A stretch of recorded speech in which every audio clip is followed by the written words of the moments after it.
ഓം ശ്രീനാരായണ പരമ ഗുരവേ നമഃ. ഗുരുമാർഗത്തിലേക്ക് ഏവർക്കും സ്വാഗതം. നമ്മൾ ആത്മോപദേശ ശതകത്തിൻ്റെ 92-ാമത്തെ ശ്ലോകത്തിലേക്കാണ് നമ്മൾ കടക്കുന്നത്. അപ്പോൾ ഇവിടെ ഒരിക്കലും നാശമില്ലാതെ, മാറ്റമില്ലാതെ, കുറവില്ലാതെ ഉള്ള ആ ഉണ്മയെ, സത്യത്തെ, അത് എല്ലാത്തിൻ്റെയും അന്തർധാരയായി ഒരേപോലെ ഇവിടെ നിലനിൽക്കുകയാണ്. അപ്പം നമ്മൾ കാലദേശാധിവർത്തിയായ ഒന്നിനെക്കുറിച്ച് കാലദേശങ്ങളുടെ ഉള്ളിൽ നിന്നുകൊണ്ട് സംസാരിക്കുമ്പോൾ അല്ലെങ്കിൽ പറയുമ്പോൾ, അതിനെ നമ്മൾ പ്രാവർത്തികമാക്കാൻ വേണ്ടി ശ്രമിക്കുമ്പോൾ കുറേ പരിമിതികൾ അവിടെ നമുക്കുണ്ടാകുന്നുണ്ട്.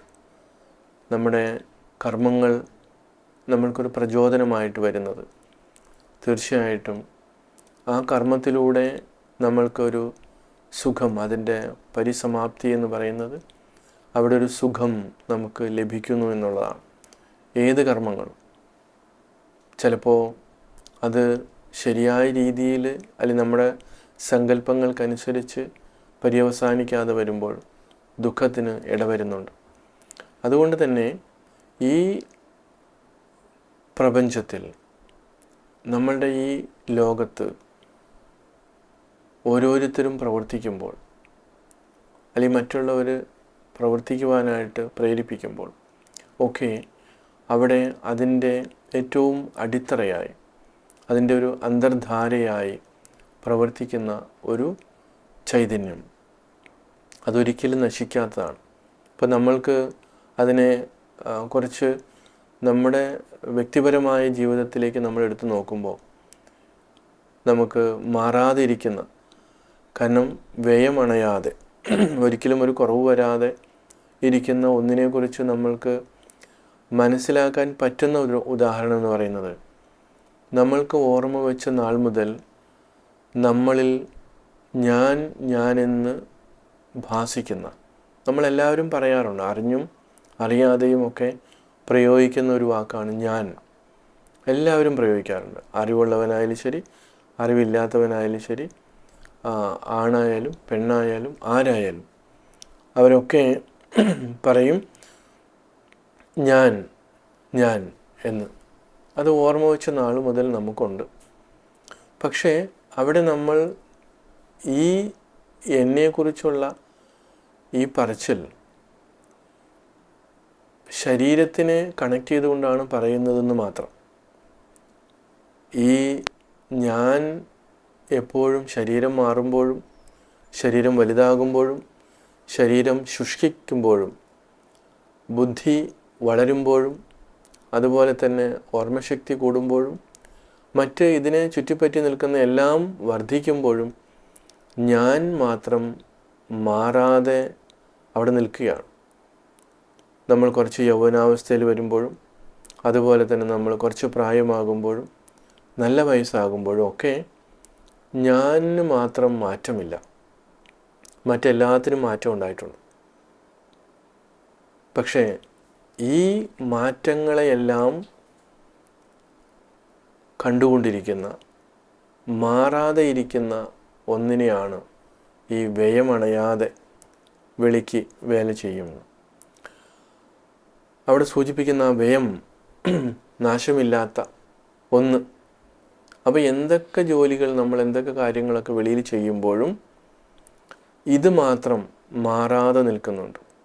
അതിൻ്റെ ഒരു സൂത്രേ മണിഗണ ഇവ ഗീതയിലൊക്കെ സൂചിപ്പിക്കുന്നതാണ്. അപ്പോൾ നമ്മളൊരു മാലയിൽ ഒരു നൂല്, ആ മുത്തുമണികളെല്ലാം കോർത്തിണക്കിക്കൊണ്ട്, അത് തനിയാണെന്ന് പറയുമ്പോഴും ഇതിൻ്റെ ഉള്ളിലൂടെ ഇങ്ങനെ പോകുന്ന ഒരു നൂലുണ്ട്.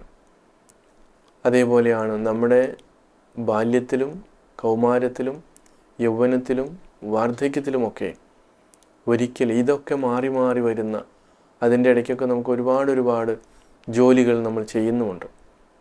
ഇതൊക്കെ ചെയ്യുമ്പോഴും അവിടെ ഇടമുറിയാതെ, ഒരിക്കലും നഷ്ടപ്പെടാതെ, കുറവുകളില്ലാതെ, എന്നാൽ കൂടുന്നുണ്ടോ? കൂടുന്നുമില്ല. അങ്ങനെ ഇരിക്കുന്ന ആ ഒന്ന് ഇതിനെക്കുറിച്ചുള്ള ആ ഒരു ബോധം ശരിക്കും നമുക്ക് ഉണ്ടാകേണ്ടിയിരിക്കുന്നു. അതിനെയാണ് ഇവിടെ ഗുരു സൂചിപ്പിക്കുന്നത്. എന്താണ്? വ്യയമണയാതെ വിളിക്ക് വേല ചെയ്യും, നിയമമിരിപ്പത് കൊണ്ട് നിത്യമാകും, പ്രിയമകമേ പിരിയാതെയുണ്ടിതിന് ക്രിയയൊരു കേവല ബാഹ്യലിംഗമാകും. ഇവിടെ ഈ നമ്മൾ സൂചിപ്പിച്ച പോലെ ഒരിക്കലും ഒരു കുറവുമില്ലാതെ എപ്പോഴും എല്ലാവരും ഈ പ്രയത്നിച്ചുകൊണ്ട് ഇവിടെ പ്രിയം, അല്ലേ, നമുക്ക് നേരത്തെ നമ്മൾ സൂചിപ്പിച്ചതാണ്, ആനന്ദത്തിന് വേണ്ടിയിട്ടാണ് ഇവിടെ ഓരോരോ കാര്യങ്ങളൊക്കെ ചെയ്ത് നമ്മളിങ്ങനെ ചെയ്തുകൊണ്ടിരിക്കുന്നതും അനുഭവിച്ചു കൊണ്ടിരിക്കുന്നതും. അപ്പോൾ ഇവിടെ അത് ഈ നാശമില്ലാതെ ഇരിക്കുന്നത് ഏതൊന്നും അതിൻ്റെ പ്രേരണ കൊണ്ടാണ് മറ്റെല്ലാം ഇവിടെ നടക്കുന്നത്, അല്ലെങ്കിൽ ആ രീതിയിലേക്ക് ഇവിടെ ഇതിനെ കോർത്തിണക്കി പോകുന്നത്. ബാഹ്യമായിട്ടുള്ള എന്തെല്ലാം ഇത് നടക്കുമ്പോഴും അതിൻ്റെ അന്തർധാരയായിട്ട് നിൽക്കുന്ന ആ ചൈതന്യത്തെ നമ്മൾക്ക് തിരിച്ചറിയുവാനും അതുതന്നെയാണ് തൻ്റെ സ്വരൂപമെന്നുള്ള തിരിച്ചറിവിലേക്ക്, അവബോധത്തിലേക്ക് നമുക്ക് അതിനെ ചേർത്ത് നിർത്തുവാനും സാധിക്കണമെന്നുള്ളതാണ്. അപ്പോൾ നമ്മുടെ ഈ മായ അല്ലെങ്കിൽ അറിവില്ലായ്മ കൊണ്ട് ഇതിനെ നമ്മൾക്ക് കുറവ് വരുന്നു, അല്ലെങ്കിൽ നമുക്ക് പലതും നഷ്ടപ്പെടുന്നു എന്നുള്ള ആ തോന്നലുകൾ ഇവിടെ ഉണ്ടാകാറുണ്ട്. അപ്പം അങ്ങനെയുള്ള തോന്നലുകളാണ് നമുക്ക് ഇല്ലാതാകേണ്ടത്.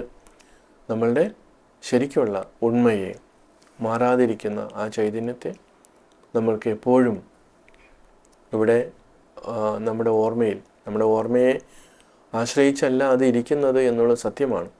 എങ്കിലും വീണ്ടും വീണ്ടും നമ്മൾ ചിന്തിച്ച് ചിത്തായി തന്നെ ഇരിക്കുവാനുള്ള ആ ഒരു തെളിച്ചം നമുക്കുണ്ടാകണം. അതിന് സാധിക്കട്ടെ. ഏവർക്കും നമസ്കാരം.